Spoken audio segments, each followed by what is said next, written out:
Good morning. I will do this question in two languages, English and Hindi. तो ये question मैं English और हिंदी दोनों में करूँगा, जिससे so the students in US and the northern hemisphere and the students in southern hemisphere, find it very easy to understand. तो India में जो स्टूडेंट है और अमेरिका में जो स्टूडेंट है वो दोनों ही इसको समझ पाएंगे. इसको ध्यान से पढ़ें. पहले क्वेश्चन को पढ़ लेते हैं. Let's read the question first and then decide on the strategy and the solution. तो as I told you, I will use English and Hindi both. मैं हिंदी और इंग्लिश दोनों में इसको करूंगा, तो बने रहिए और ध्यान से सुनते रहिए. क्वेश्चन फ्लक्स के ऊपर अगर आप देखें तो let me read the question first.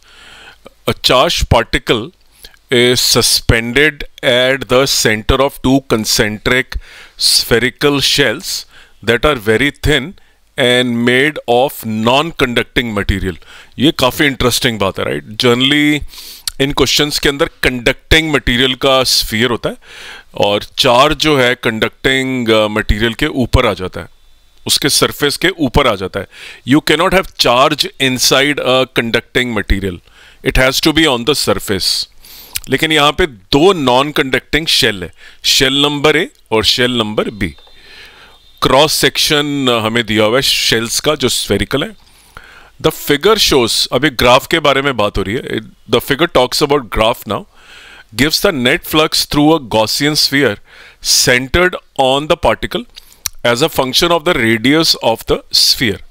The scale of the vertical axis is set by phi is equal to 5 into 10 raised to power 5 newton metre square per coulomb.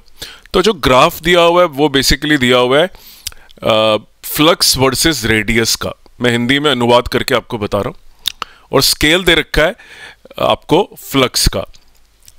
Question number A, what is the charge of the central particle. तो वो जो आप dot देख रहे हैं वहां पे sphere में, you can see the dot right in the middle of the two spheres. What is that charge? Okay, that's the first part. The second part of the question is B. What are the net charges of B shell A and C shell B? और shell number A और shell number B के ऊपर भी कितना कितना charge है, right? तो देखिए ये क्वेश्चन थोड़ा सा डिफरेंट है.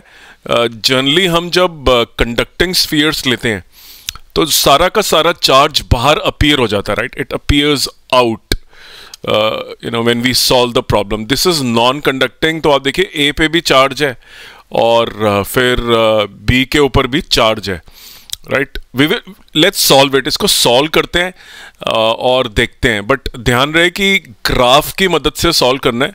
Just be very of the fact that we have to use a graph to solve this question and the strategy has to be decided accordingly. So let's get going and solve this problem. तो आइए चलिए इस question को अब solve करने की start करते हैं. तो पहले मैं आपको ग्राफ पे ले जाता हूं और let us understand the graph first. Look at this graph. Okay, so you can see the vertical axis is set by phi s is equal to 5 into 10 raised to power. So every scale, हर जो ये scale है एक डब्बा, it is 5 into 10 raised to power 5, right? So each scale tells you that this much flux is available. Okay, now if you think about the strategy, I think as to what is the approach we take to solve this problem. Now we know that the flux is given by the Q enclosed divided by the permittivity of vacuum, because the medium here is vacuum. Now let's apply this rule of flux and let's see. So ये जो the graph is between flux and the radius. तो यहाँ तक it is the shell A. So till here the shell A flux is visible. From here to here, यहाँ से यहाँ तक जो आपको flux नजर आ रहा है that is enclosed by the B. और उसके बाद जो है when the radius is greater than the radius of the B, radius of the B से जब आप बड़े हो जाते हैं तो आपका ये flux enclosed है. मान लीजिए आपका Gaussian surface यहाँ पे, right? So Gaussian surface is larger than the radius. Let's talk about A. Okay, now the flux, let's focus on this. इसके ऊपर फोकस करते हैं, इसका फ्लक्स काउंट कर लेते हैं. देखिए 1 और 2. So 1 box is 5 into 10⁻⁵. तो 2 डब्बे कितने होंगे? We are talking about now solution and let's talk about A. तो देखिए जो पहला है उसका जो टोटल फ्लक्स हो गया that is 2 multiply by 5 into 10⁻⁵, क्योंकि ये 2 हैं. देखिए 1 2 और फ्लक्स पॉजिटिव है by the way. Okay, so this is equal to Q enclosed. ये वाला चार्ज जो है इनक्लोज्ड है. Okay, and this radius we are talking about here is still this point. So the Gaussian surface we are referring to is still this point. Okay, so ये वाला Gaussian surface भी हो सकता है. This can be a Gaussian surface. The Gaussian surface can be this also, and the Gaussian surface starts from here to here. मतलब जहाँ पे charge है वहाँ से लेके यहाँ तक Gaussian surface हो सकता है. So Gaussian surface can be from here to here. Okay, so Q enclosed upon permittivity, and if you put the values here, what you will get is Q naught, okay, is equal to 2 into 5 into 10⁵ into permittivity coulombs, right? So this will give you the total charge which is enclosed by the shell A. So we are referring to the central particle. तो central particle, ये वाला जो central particle है, right, इसकी वजह से ये जो चार्ज है वो हमने निकाल लिया by applying this strategy, right, which is your Gauss law, which is also written as EDS, right? This is the way you also write it. This is ऐसे भी लिखा जाता है, right? So सब बराबर हैं. तो आपको total charge enclosed central particle, right, पता चल गया. Central particle. Question number B पे आते हैं. Question number B is what are the net charges of shell A. जो ये शेल ए है इसके ऊपर कितना चार्ज है. तो मैं अगर शेल ए की बात करता हूं तो if I draw Gaussian surface है, ओके, ये Gaussian surface, okay, this is the Gaussian surface being referred to. तो यहाँ पे मान लीजिए चार्ज है कुछ which is spread on the spherical shell. Shell के ऊपर कोई चार्ज है जो हमें मालूम नहीं है, बट ये दिख रहा है कि नेगेटिव हो जाता है. अगर मैं ये गॉसियन सरफेस लेता हूं, if I take this as a Gaussian surface, then the charge enclosed is the charge on the shell A and the central particle.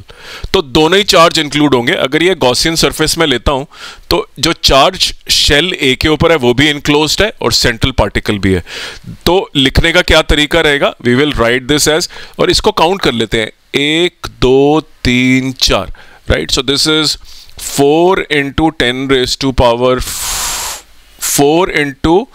10⁻⁵ into 5, because there are 4 boxes, 1 2 3 4, right. Negative sign रहेगा is equal to Q enclosed. Central particle का तो हमने निकाल लिया है which is this. So this is 2 into 5 into 10⁻⁵ into the permittivity, ये आपका flux है. और जो मैं निकाल रहा हूं वो फ्लक्स जो है, I am applying this rule phi on this, right? So phi I am calculating, I have to use Q enclosed. So 1 Q in central particle plus how much is the charge on the spherical shell, QA हमें मालूम नहीं है, divided by the permittivity. Right, so this is the total charge enclosed inside the spherical shell A.